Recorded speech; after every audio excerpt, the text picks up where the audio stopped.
Sasaya. Lakini gimoro ma timore en ni routine temo kwa na wacho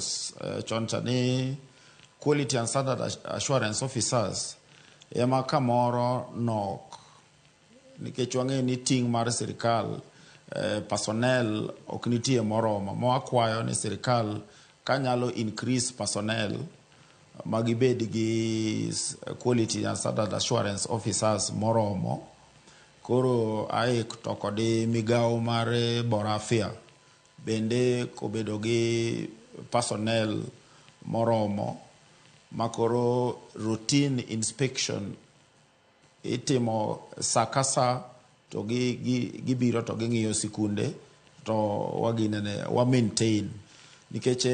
ok ber ka warito ka gimoro setimere koro ka waringo ni to tina chiedh nadi waringa ne koro watimre nadi wang'iya ne sikunde moko kendo ka wacho ang'o sekwe to wadok waling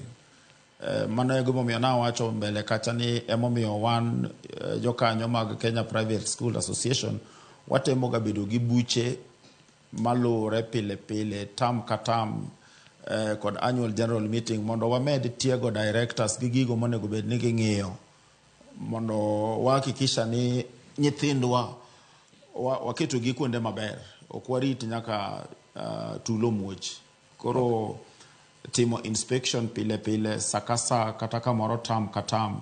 nyalo konyo mondo wa maintain safety mar nyithindo e skundewa. Okay. Unu neno ni ang'o makoro nyaka timre sani mano timo nonro no ndiko ni koro ang'o ma nyaka timre mondo mi weche gi kik chak nuore kendo. Kapok awacho gino maneno ni mondo mi otimre nikech wan kaendi gi owadwa Michael Oyier mo otelo ne kapok idonje weche mag gik monego timre wawinjane ni Sara wacho nang'o